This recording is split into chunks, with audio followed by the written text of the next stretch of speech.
Wow, what a thrill. All right, I think we are live. So, welcome everyone on LinkedIn. We are excited to be here.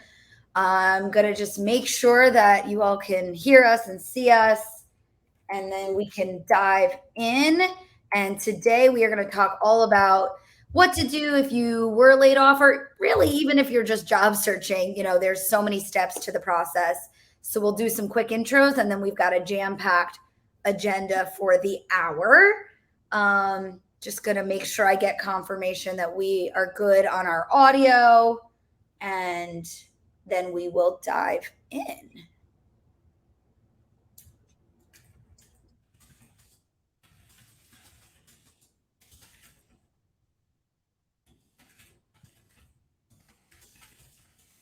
All right. I'm going to assume we are good to go. Yeah. All right, let's dive in. So, yeah, let's do some super quick intros. Angela, do you want to start, and then I will go after? Yeah, that sounds perfect. So hi, I'm Angela. I'm a career coach and 5 times career pivoter. I help early and mid senior professionals help land their new roles. I have a history working in analytics and tech and have pivoted several times myself. And so I've utilized my personal experience as well as my professional experience to help folks land their new roles. Amazing. I love it.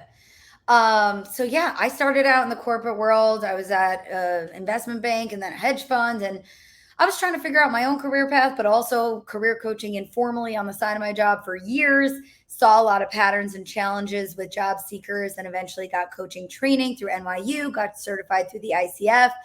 And for almost 6 years now, I've been coaching both through my company as well as some other organizations, and building WOKEN, where we are helping professionals to be as intentional with every career decision, as intentional as you can be, really, and just having the space to be thoughtful. So, in a nutshell, that is what we do, and that's why we're here. So yeah, let's dive in.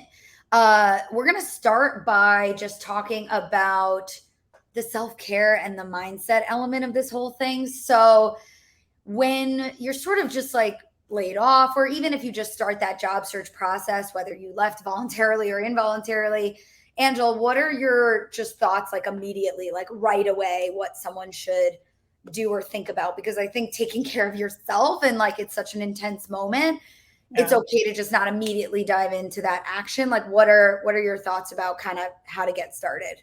Yeah, I definitely agree with that. I mean, a layoff is generally, something that one doesn't anticipate happening, and you kind of just get thrown into the job search without wanting to be in the job search. And so that experience in itself it's a little traumatic. As human beings, like our security is tied with our jobs because that gives us financial security. So it's very normal to feel really just like thrown off and just unwell, disappointed, all those terms, right? And so I definitely think like right after a layoff, it's so important to process, whether that means like talking to your partner, your family, friends, other coworkers who have also been laid off. Getting some of that human interaction is going to be so helpful.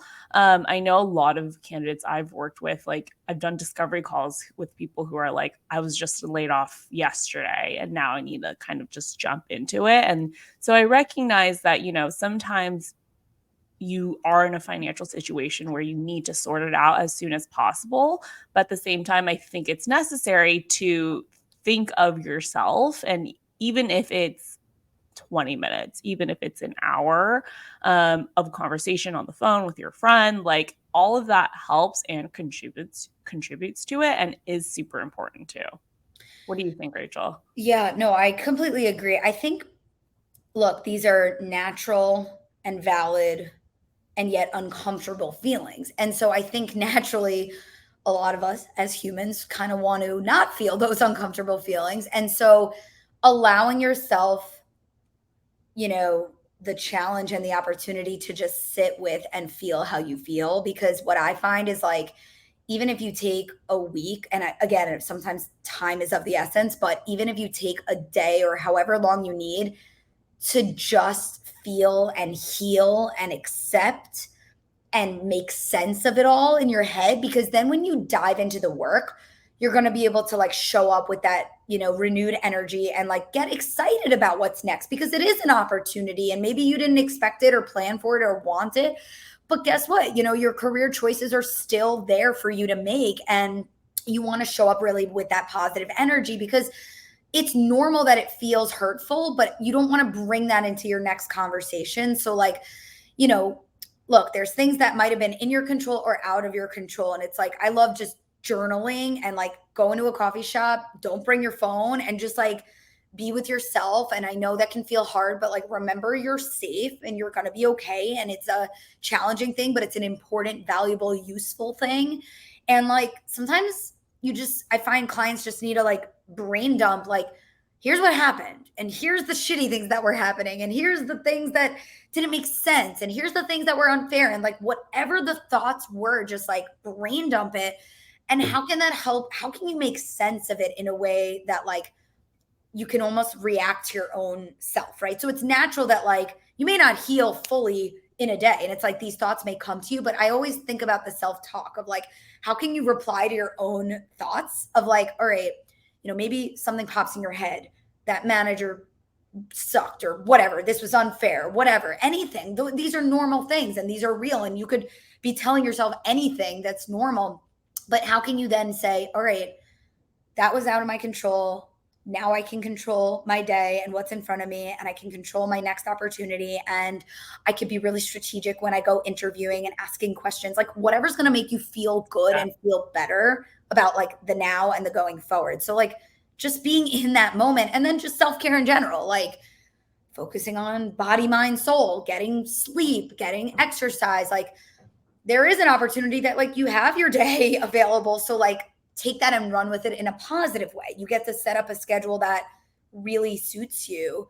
And again, you can look at all these things as this like forward-looking positive window of opportunity, or we can look back and it can be frustrating. But just getting support to deal with like all of this, because this is real and it's normal and it's okay and it's important. But yeah, having support to navigate this part of it.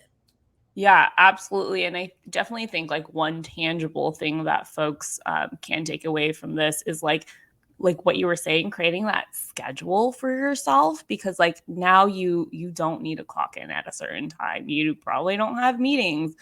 So especially in those early days of getting laid off, having a schedule, whether it's like, okay, every day I'm still going to wake up at 7 a.m. I'm going to go on my morning walk for like an hour. And then at 8 o'clock eating breakfast. And then I'm like, okay, looking on job boards for like 1 hour at this time. And then I'm going to go reach out to a few folks.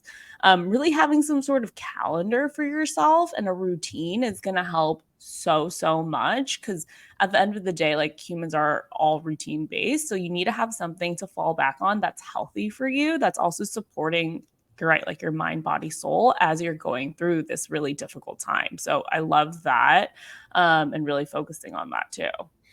And it's huge because a lot of people like haven't had times in their life where you have fully this open week and schedule and no structure, and you have to create structure. I have a blog that's how to be the CEO of your job search. And the reason I say that is because like when you're an entrepreneur, you're starting a company or something like that, it's similar in the sense that you have this like open week.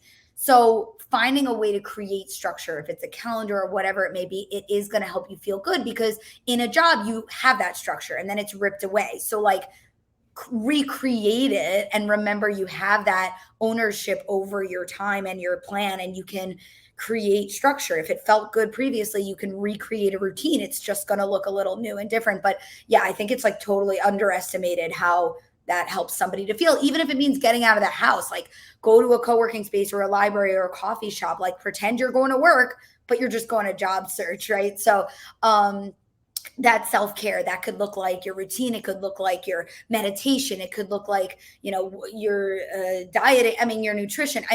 There's any number of things that it's important to just kind of look at how you're doing generally, right? Yeah. I'm going to move us forward to the next topic, but yeah, basically after you get yourself oriented and get yourself ready, I like to always move to what I call career path exploration, career clarity, direction, whatever you want to call it. This is so important, and it really depends on like how much time you have to spare, right? Whether you want to look for the same thing, similar thing, or whether you really want to change. But Angela, how do you help people get started when they're kind of like, what do I want next? Yeah, so I definitely think like looking at a layoff as like an opportunity to explore other opportunities and to explore other paths that you maybe were entertaining, but like you're like, I don't know how I'm ever going to do that. I think this is a great time to take a look at those things. I really think that getting clear on what you want to do next, whether it is like, hey, I want to experiment with seeing if I can transition from an ops role to a customer success role, great, then focus on that for a certain time period. But I think figuring out what that North Star is going to be is going to take some reflection. So a lot of the times when I'm working with candidates, it's really asking them, getting to the nitty gritty of like, what are the daily tasks that you like to do? What are some of the ones that you're like, I want to minimize this?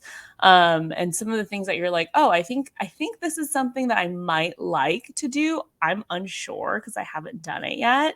But kind of getting that onto a Google sheet, a piece of paper, whatever it is, that will kind of give you a sense of, okay, what kind of jobs like have a large amount of the things that I want, um, and try to aim for those. So the second step after that brainstorm would be to start reading some job descriptions. So if you have, generally folks have like some sort of inkling, just something that they've been pondering. And so I definitely say like go look on LinkedIn. You don't necessarily need to apply, but just start browsing and reading through some job descriptions and seeing what resonates.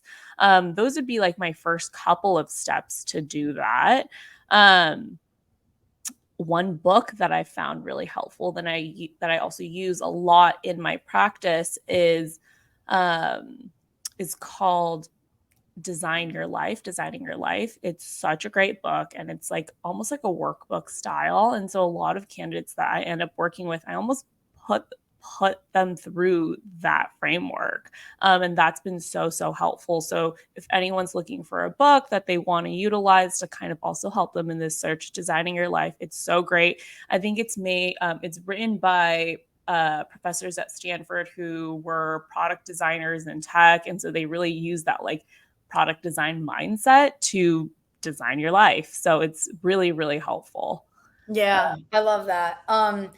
I have like a few sort of processes and steps and frameworks, so I'll try to like explain a few of them here quickly because I think it's good to give, some practical advice and just build on what you were just saying. So, one framework I like to use is what I call function, content, environment. Essentially, you can translate that into role, industry, environment. So role, right? Like just like Angela was saying, it's like the day to day. Like what are the skills or like projects or like the style of the work, and like basically I like to think about it like a pie chart. Like where would your ideal week go if you had to divide your time across some different things? The content to me is kind of like the industry, right? So like what types of problems or topics do you find important or interesting that you would want to work towards? Like if you were to join some company, every company has a mission, a product, a service, an impact. Like who are they helping, how and why? So that's a separate thing, right? Role and industry are two different things. And then environment, so the people, the pace, is it remote, like all the bells and whistles. What are the people like, and the values and the personality, and sort of what does it look and feel like around you? So that 3-part framework is really nice to come back to. The other thing I like to guide people through, it's kind of similar to the Design Your Life, but it's kind of a step-by-step process where you're first reflecting on what you know about yourself, your affinities, your tendencies, your interests, your preferences, what you're good at, what you want to be doing, just like all the deep reflection. And then there's a matter of roles and industries. So I find that, sometimes assessments will just spit out an answer. It's okay to come up with some options. And then how do you deeply look into those things? So like it is a process to figuring it out what you want, right? It doesn't Yeah. have to take forever, but if you invest, I think the key is knowing that even if you were to invest a week or two or three or however much time you could afford, doing this before the job search to me is just such a huge thing. So once you have options for roles and industries, honestly, it's a bit deep research, networking with professionals who are in those target roles and industries, and then reflection. And to me, when I guide people through that process and we sort of like, we go through these like pivot loops, right? So it's like I learned about all these different roles and industries, and then I determine like, what does that mean for me and what's next and what do I want to learn more about or less about? And when you keep doing that, you eventually sort of culminate in an outcome of saying, okay, I'm informed enough now about what's out there and I've reflected on what I'm like. And that helps you really get to that certainty of here's what I want. And I think people worry about pivoting, right? Like the deep learning is how you're going to get comfortable with the answers of like, what's feasible for me? How hard is this? You know, am I capable of this? Do I even want this? Like all those big questions will come from learning about the path, learning what it is, learning how it works, and reflecting on how you feel. Like, does that excite you or does that maybe that's not the right path? And just sort of being willing to iterate and adjust until you feel really good, right? And again, it totally depends on your timeline. If you're looking for something quickly, you might look for a similar role to your background. But if you're really open to change, that's kind of like the process I would, navigate someone through. Yeah, I love that, Rachel. And like, I come from an analytics background, so I've ran a lot of experiments in my days. So I always think about it in my head of like, this is just experimenting. You have a hypothesis, you're experimenting, seeing like, was my hypothesis right or wrong?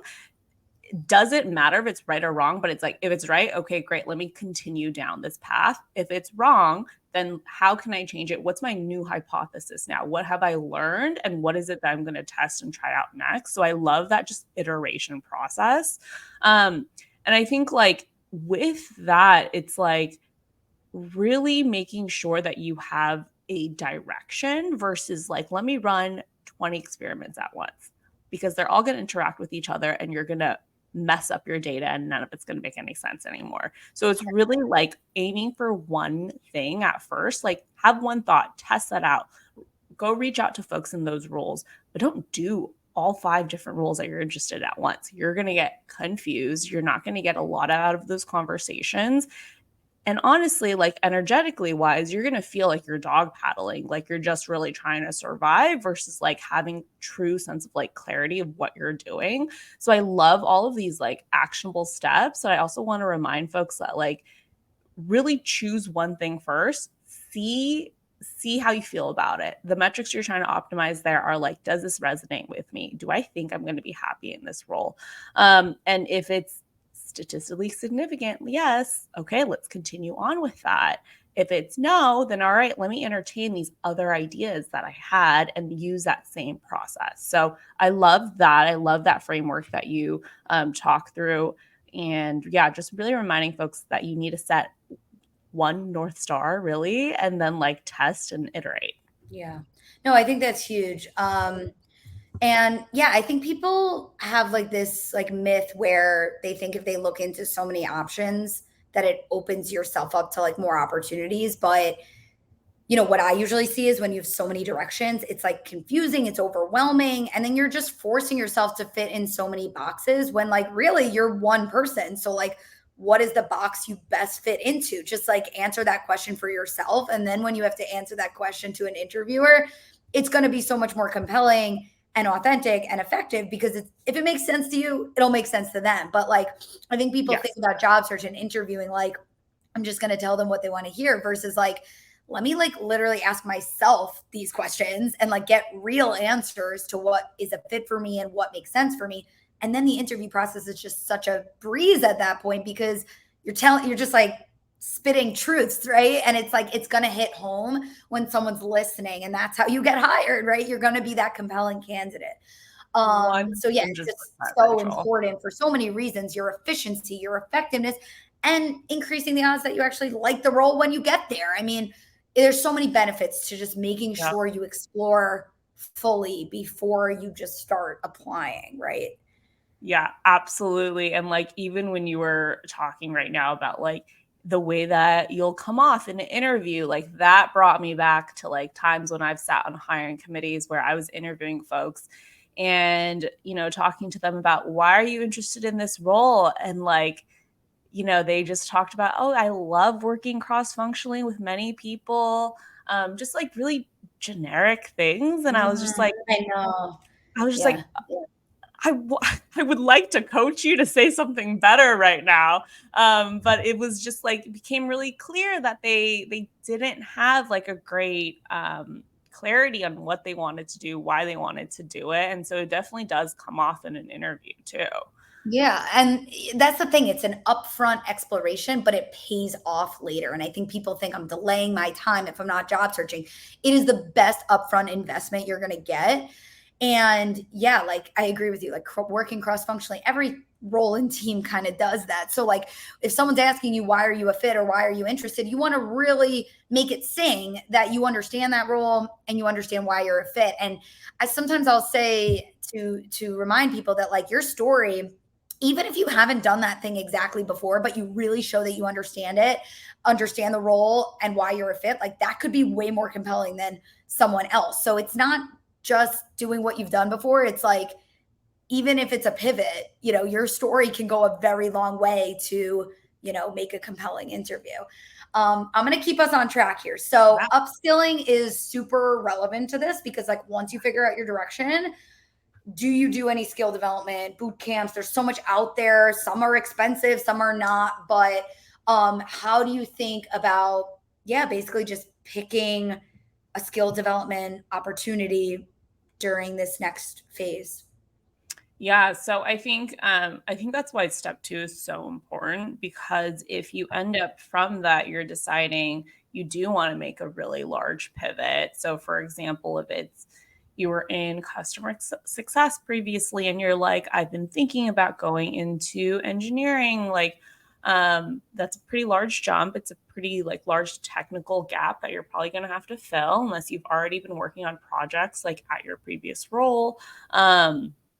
It is going to be a lot of upskilling. So like if that is the case, I definitely think like considering boot camps, considering courses, like that's something that's going to be a really good investment, because you're going to need to get that technical skill somewhere. If you can get that on your own for free using like Leet Code, using like Code Academy, things like that, great. But I definitely think when you're going into a more technical field and you're coming from a less technical background, that's when upskilling is going to be really important to consider. But also knowing that like that's going to take time. And so this is such a personal decision for every single individual, because you do have to consider like, do I have the financial resources for this right now? Do I have the financial resources to keep me afloat as I'm upskilling, right? So that is also something to really consider. And so I always advise folks before they're, if before they're investing in like upskilling, skill development, to really make sure that they're looking at the whole picture and making sure that they feel really strongly about the pivot that they're making. Yeah. Um, but when we're talking about, more lateral movements, so for example, if we're talking about like customer success to customer experience, like those are like pretty similar roles. There are differences for sure, but I definitely think in that case, like the upskilling is going to be a lot less. So it's really going to be there thinking back at your experiences and seeing what are the ones that are most relevant to this like new role that I'm aiming for. And so really just trying to like reflect back on your experiences, seeing, do you have enough stories there to tell in an interview to fill a resume that would be relevant for that role? Those are the couple things I would kind of like think through first. And yeah, really making sure that you're considering that financial, your financial resources too, because you have just been laid off. I think everyone has different severance packages. There's so many factors into it, but that's definitely something that I would think about. Yeah, I mean, upskilling can be very beneficial, like for your mindset to be positive, to be creative. Mhm. It, you know, on a resume, it can show that you're really invested in a certain direction. If it's a bit of a new pivot and you want to show that you've really committed to going in that career direction.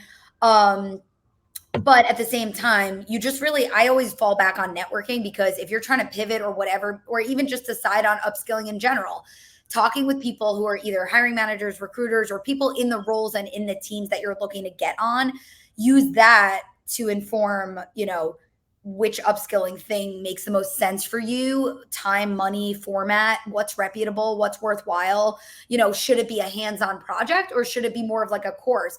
You know, you could do a lot of self-driven learning. There's just so many options. So like, honestly, my 2 cents is give yourself enough time, whether it's a week or two of research, networking, and reflection, to explore your options for skill development, and just think fully about like how to prioritize amongst all the different things you could be doing to grow yourself, and which feels like the most important next priority to kind of work on based on wherever you're trying to go, and all of these factors. So just give yourself that time and space before you just like dive into some random course that some you think someone wants you to be doing for whatever reason. Like, really think about it. Yeah. Anything that takes you time and money is like really important to be thoughtful. Any last burning thoughts, or should I keep forging forward? I think just one last thought on that is that I always, whenever I'm talking to candidates, I always tell them that real world experiences are going to be more impactful and valuable than a course in general. So if they can do volunteering at a local small business, even, I recommend it's called catchafire.org. It has a lot of volunteer experiences with like nonprofits or small local businesses and things like that. I highly recommend using that website if you're looking to like build more experiences, because those are the stories that you can tell that are really impactful. And that's how you can actually say that you worked actually with a founder of a company, or you were able to translate technical concepts to non-technical partners. You're not really going to be doing that in a course. So I definitely would say that like experiences are going to be really valuable. And I think something that people don't consider, and they kind of jump into like, okay, what can I buy to solve this problem? Mm, So I definitely recommend that folks take a look at that too. yeah, I love that. Cool. So personal branding, this is a big one, right? How you literally brand yourself, whether it's on paper or digital. What are your materials? Now, obviously, a brand can be how you present yourself in a conversation, but I think for now we're sort of talking about your materials and things like that. So yeah, I'm looking just to make sure we hit the right questions here, but there's so many things we could talk about. I think my quickest thought on personal branding is that people spend a lot of time stressing over it. And I think it can be really important. But my 2 cents is like, find help, because if you have a mentor, a coach, a peer, like when you're on your own editing a resume, it's like never ending and you just don't know when it's done. But if you have someone else with you, another pair of eyes and ears, they can really help you figure out like, does this make sense or does this not? And then get it to a point where it's like good enough, and then periodically, you know, once a week or once every 2 weeks, you can come back to it with fresh eyes and improve it. But I think people get tripped up in like hours of editing materials, and I don't want to say it's like a waste of time, but you know, when you really need to be networking and doing these other things, you want to balance your time. And I like to just do it up front before you start applying, and just take a week or two, get all your materials done, and just like, not that it's a set it and forget it, but it's like you get the bulk of the work done at one shot, instead of like in the midst of your everyday job searching. If you're spending 3-4 hours a day editing these materials for every application, like, to me, that's not what I want you to be doing. So find help, get another pair of eyes and ears, strengthen it, edit it. Ideally, make sure, of course, it's in line with your target direction. And you can be creative. Like, I like to do a professional summary, obviously optimizing your LinkedIn profile, resume. Cover letters are debatable, of course, but like, I like to do a video pitch. Like, anyone could record a video, 1 minute, post it on YouTube, even if it's unlisted. You know, get creative as to how do you present. Do you need a portfolio? Should you make a portfolio? Do you need a blog? Like, again, these are some nice to haves. Prioritize the core things first. But I think just getting support with it is kind of one of the keys, because otherwise the editing is like just this never ending process. Yeah, absolutely. I always tell folks that like your resume is always going to be 90% done. We can probably work on your resume for the rest of your life and it will never be fully complete. Yep. But there is an MVP. You can get it to be like, this is perfectly good enough to start submitting. This seems relevant to the roles that you're aiming for. And I definitely agree with getting that started at the very beginning, because that's your resume is the foundation of your job search, of your applications and things like that.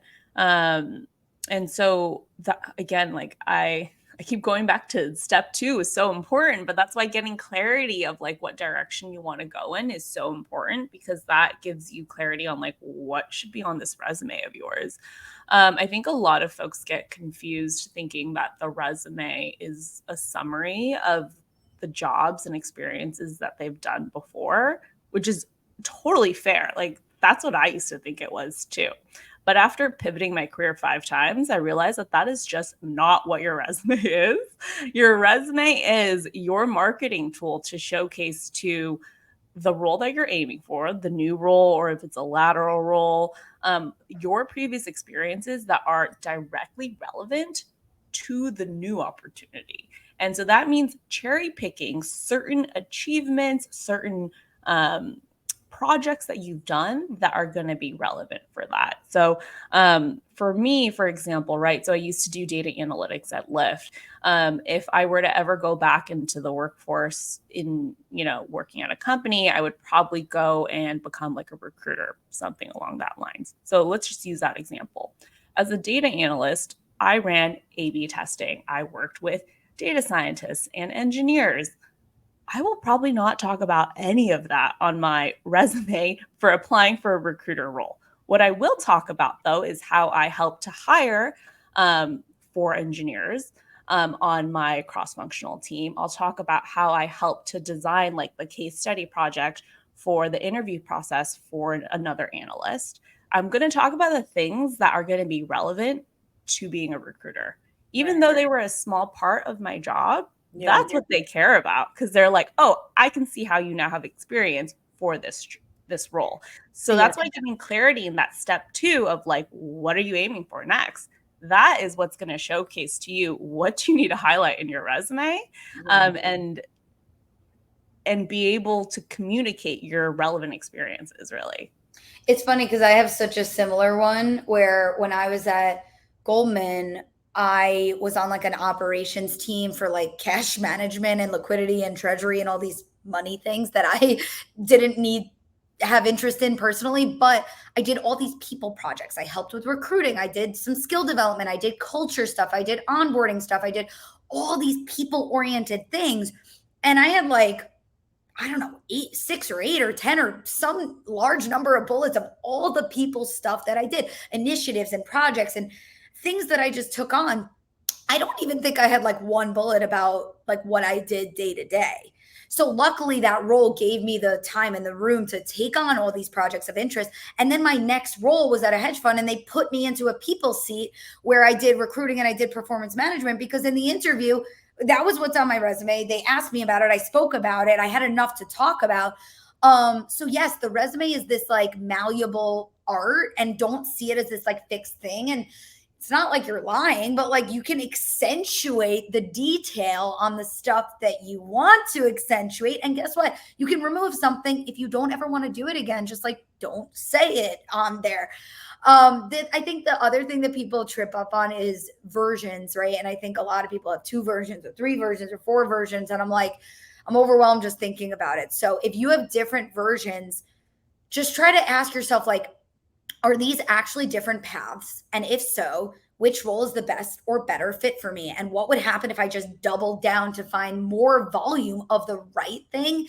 I think people, like we said earlier, think more directions is more opportunities. But to me, that's just more confusing, more overwhelming. And it's actually having your time or dividing your time amongst too many different strategies. When you have a direction, you're going to learn by what's going on in the interviews and what they're asking and how the networking's going. You're going to learn the nuances for that path. So you want to, really focus your time pursuing a path and going for it and learning and seeing what's going well. So just try to prioritize. Remember that roles are different. So if you're pursuing 2 or 3 or 4, it's like, how do they differ and which one's the best fit for me and why? Like just be willing to ask yourself that question. I think people have a myth about doing so much at once being better, but I've never seen that actually help someone. Yeah, I would definitely agree. I think in terms of like additional things for like personal branding, what are your thoughts on folks like posting on LinkedIn right after a layoff? Yeah, I mean, I definitely don't mind it. I think being vulnerable and honest and whenever, wherever you are, if you're on a bus or if you're at a party and sharing where you're at and who you want to meet and what you're looking for going forward never hurts because we've got to be sort of willing to get ourselves out there. I don't know if I've seen, a post, do the trick and land someone the job. Maybe you have. And so I like posting, but for me, it's being active in the conversations that are actually about the work. Like, how do you be a thought leader and post your thoughts and get involved? So yeah, I like to think about just being active and being a thought leader in general. If you post about what you want next, it never hurts. I'm not going to say no, don't do it. Right. But I don't know if it just depends how you feel. Like if you're really nervous, I don't think you have to do it. But if you're willing and you're comfortable, look, the more we can, you get to put your ask, like, here's what I'm looking for, introductions to these people. So if you can be clear about like what would be helpful, and guess what? People are willing to help. I like to go out with networking as like, I reach out to my network to tap into their network, or I reach out to whoever, right? So I go more of the individual versus like posting broadly. But either way, as long as you know what you need, people are willing to help. Getting yourself out there. I mean, job search is a little vulnerable, but it takes that courage. It takes, a little patience, a little resilience, a little persistence. And yeah, if you could be scrappy, if you could be resourceful, if you could be willing to post, yeah, it's definitely not going to hurt you, I don't think. So. Yeah, I definitely agree. I have a similar perspective on it. I think like if you are just like so anxious and nervous about posting, you just really don't want to. I don't think it's going to make or break your job search.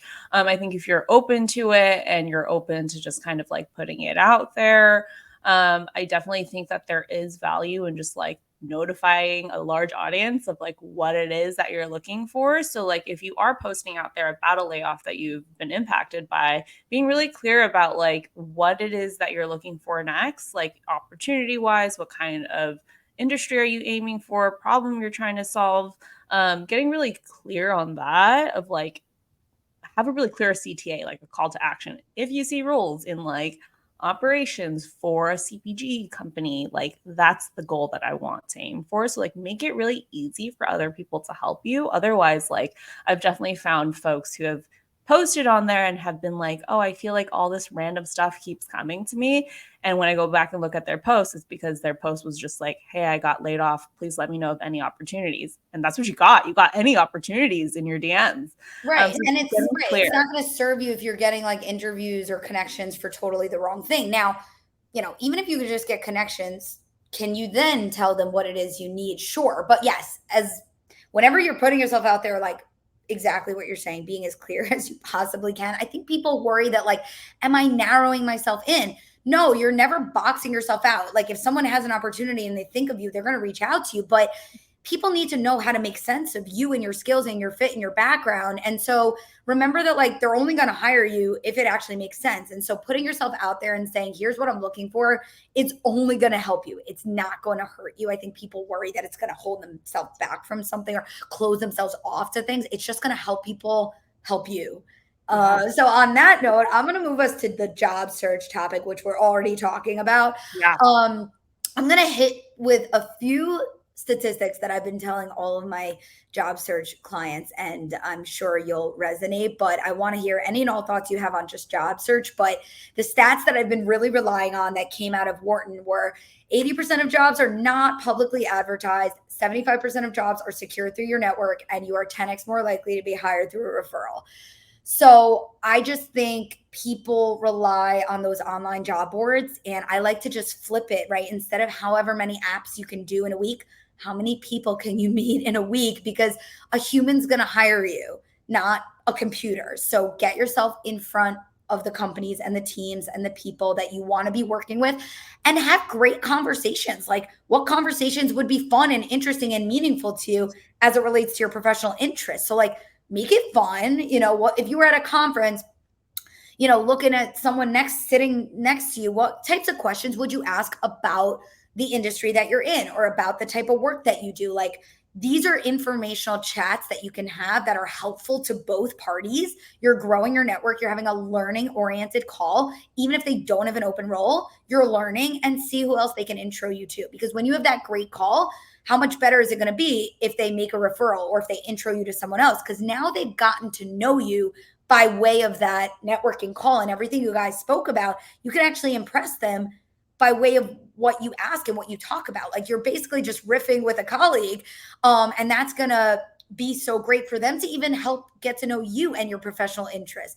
There's so many benefits. You get your foot in the door, you learn, you build your network, you have them get to know you. But statistically, this is what we got to be doing. I think people hesitate a lot with networking, and it takes a shift of thinking.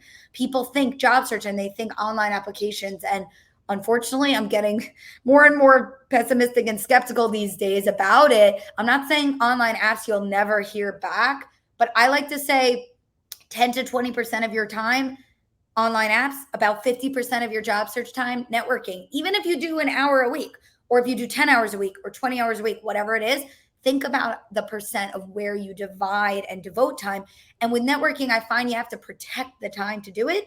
It's so easy to just look at, like, here's a website, here's a thing, I can apply to it, versus like, let me just ask myself, who do I know? Who do they know? Let me reach out. It's like, it takes a shift in, like, I'm going to go do that research into mutual connections. I'm going to go look into my alumni network. I'm going to go seek out a great event to join, or, the more strategic, creative activities that you can do that will still benefit you, even though they seem maybe indirect.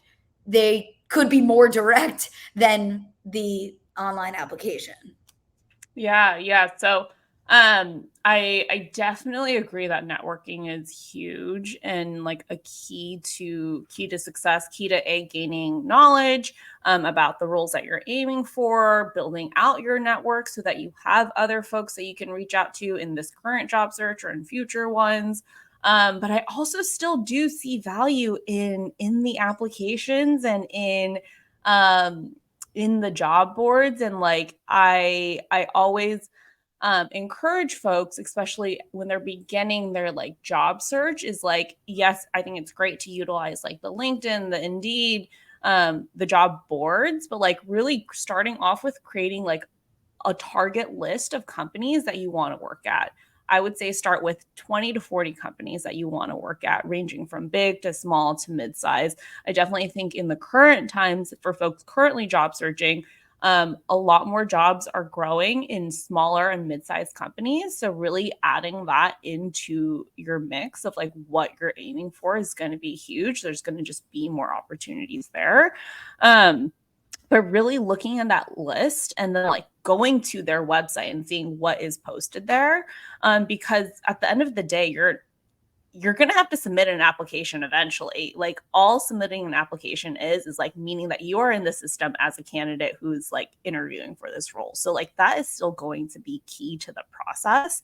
I do think that like networking is going to help you like learn faster about opportunities potentially. It's going to help you learn what is the hiring manager looking for, or potentially like what is working on this team going to be like. So there's so much value in networking, but I also think that there is still value in like actually submitting your application and like submitting your resume in for roles that you're looking for. But generally speaking, like have folks like start off with a list of like 20 to 40 target companies, start looking on like set Google alerts for job boards for new jobs from those companies and titles that you're wanting and aiming for. And then, start reaching out to folks who work at those target companies that you want to work at. And again, this is why like section 2 is so important, because that's how you're going to come up with your target list of companies, right? It's like, what is the problem that you want to solve? Are you hoping, what are the skills that you're hoping to utilize? And like, that's going to help you shape like your list of companies that you are going to aim for, and really try to like meet as many people there, talk to people, make sure that you're checking their job board for their on their company website, like on a weekly basis or whatever it might be.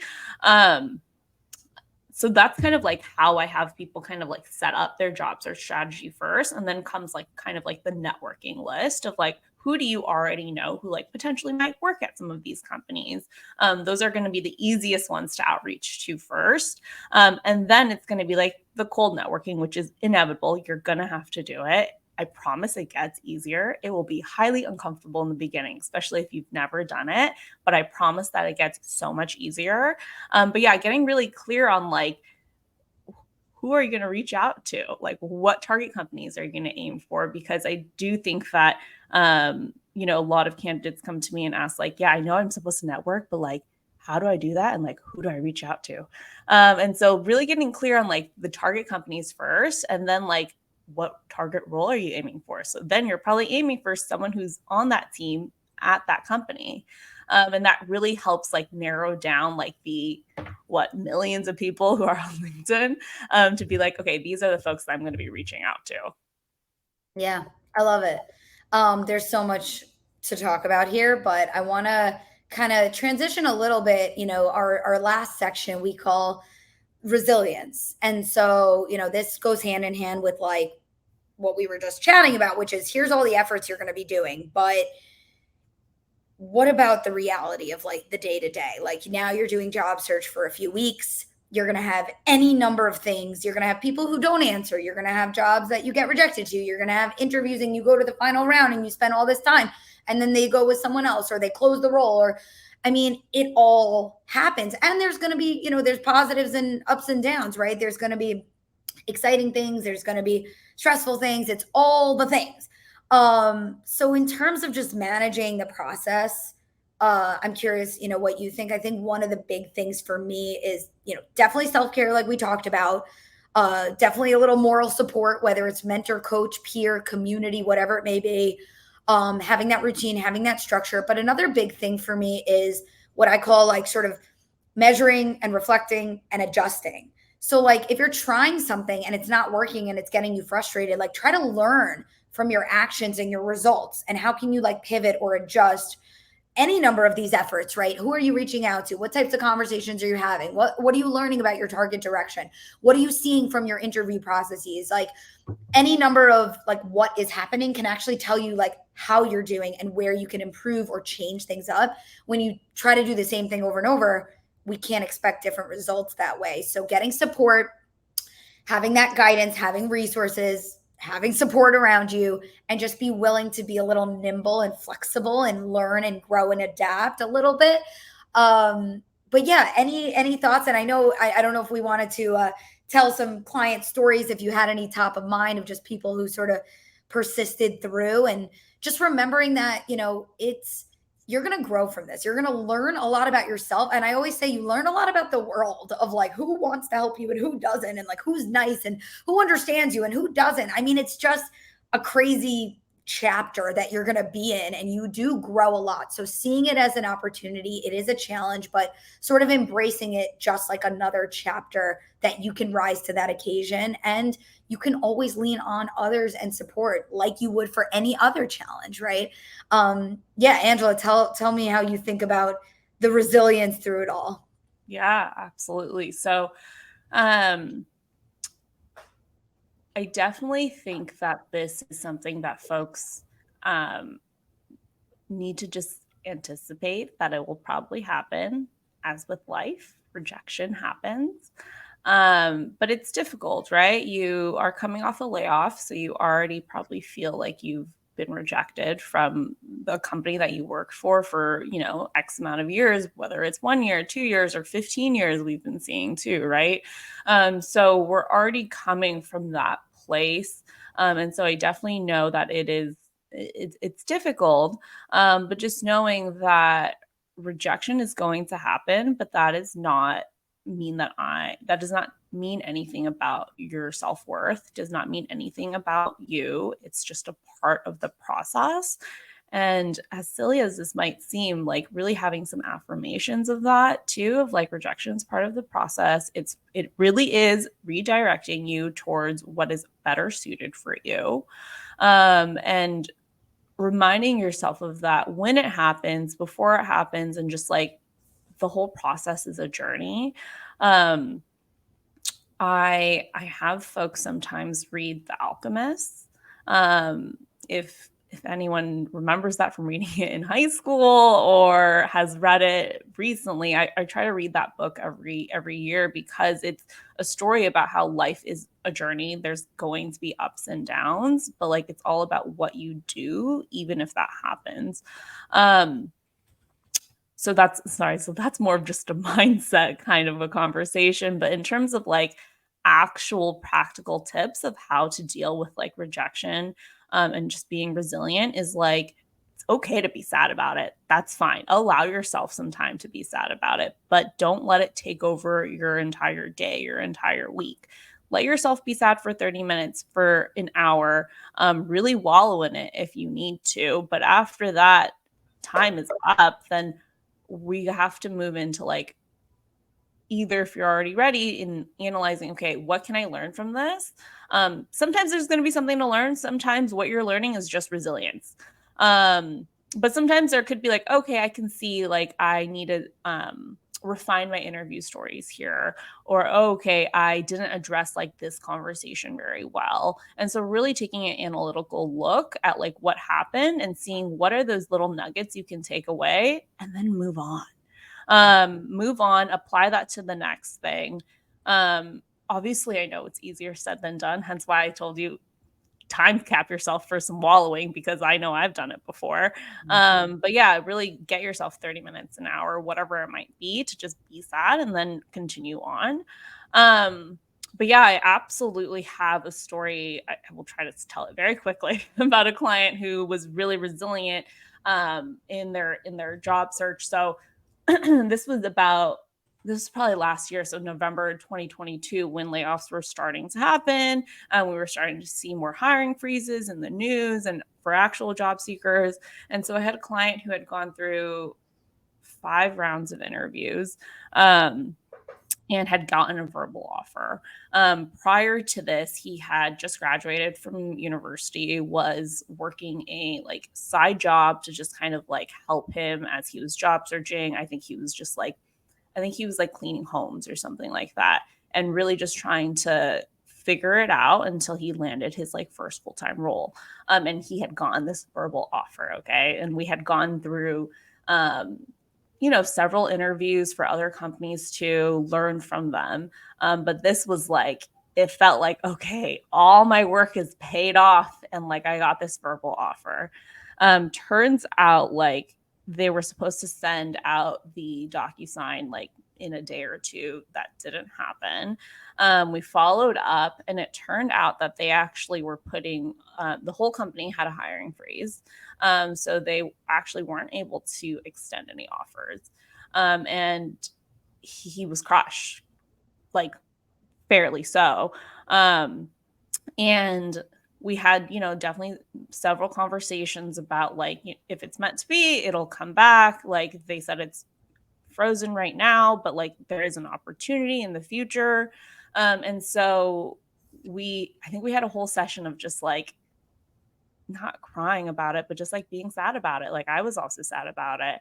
And then we were like, okay, what can we do now going forward? What are the other applications in our pipeline? Like we never stopped applying. And so there were still other things that were in the pipeline. So I always share to folks, like, even if you're fairly far along for a role, keep your pipeline full, like continue to network, continue to apply. That's the number one thing that you can do to make sure that you always have a backup plan. So we just refocused our energy on the other things that were in the pipeline, continue to interview. And then it became like the holidays and things like that. So things started to like kind of slow down. And I think we took a break for Christmas. And then when it came in the new year, I remember in one session, we were like preparing for like a second round interview.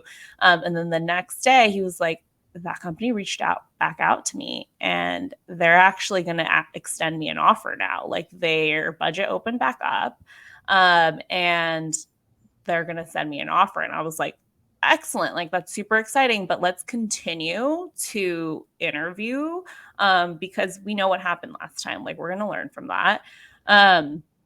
And so he ended up getting the offer extended. He also got another offer from the company that he was interviewing at. And then we were able to leverage that offer to negotiate a higher salary. I think it was like a sign-on bonus. I can't remember how much it was. But we were able to still leverage that. And he ended up accepting that role. He works in it now, recently got promoted. And so he just kept going. And like, even though that the first time it ended up, not coming through fully, it was all meant to be because we were able to get another offer, leverage it for more money. Yeah. I love it. You never know what's going to happen. I mean, it's all over the place. And sometimes these companies are still figuring it out and they have changes. So the volume of your pipeline, I completely agree. It also helps your mindset to not get too like high of expectations about any one role. The other thing I think about with resilience is just like job search is you're sort of in this like I need and I'm like asking for a thing and I need a thing versus like when you're in a job, you're subconsciously remembering I have value. I am offering skills every day and I'm being paid for that. And so I think subconsciously, often in job search, because you're in this like, I need all day, every day for weeks or months on end, you can start to feel like, where is my value? And so just try to remember that just because you're like seeking an opportunity doesn't mean you don't have those skills or value. And like find ways to make sure that that confidence is something you can still work on, and that's why I love a little bit of upskilling. Again, it doesn't have to be some expensive boot camp, but it's like doing projects that are interesting to you and like getting the creative juices flowing, whether you're researching or writing or just the networking and like talking about your professional interests, joining some events or conferences or webinars. Like you're still a professional in the workforce. You still have thoughts and capabilities and value and skills and achievements and ideas, and all this stuff doesn't go away. But I think subconsciously, because you're like searching, you sometimes can forget that. So find ways to like rev that back up to give you the energy and the motivation to like, instead of like, I need, here's what I have to offer versus, right, like I'm searching for your help and I need all of this stuff from you versus like we need each other. They need you, right? They need you too. Anyway, I'm sure we could talk forever. But tell us where we can find you. And, everyone can see here in my name, I am WOKEN.com. So please reach out if there's any way we can help. We always offer a free initial call, and our website has a ton of free resources. And we would love to come back and chat more. So if you have questions we didn't answer, please reach out. We are here to help. And, Angela, where can we find you? Yeah, it was such a good conversation with you, Rachel. And I feel like we could sit here and talk for like hours. But it was so great. I hope that folks who've tuned in have gotten little bits of nuggets that they can apply into their job search now or in the future. But yeah, where you can find me. So I'm Angela at angelalaucoaching.com. You can find me on LinkedIn. I try to post every single day. Slide into my DMs, send me a request. I also am taking new clients at the moment. So if you're on my LinkedIn, I probably have my consult on my page. So feel free to book a free consultation if you're looking to work together. But yeah, best way to reach me is on LinkedIn. I'm always trying to create new content and help job seekers out there. Amazing. This was so wonderful. And there's so much more we can do in the future. So we'll be back. But I hope this was helpful. And we'll grab this recording as well so we can reshare it out. But sayonara for now. And we'll see you all next time. All right. Have a good rest of your day. Bye. Bye.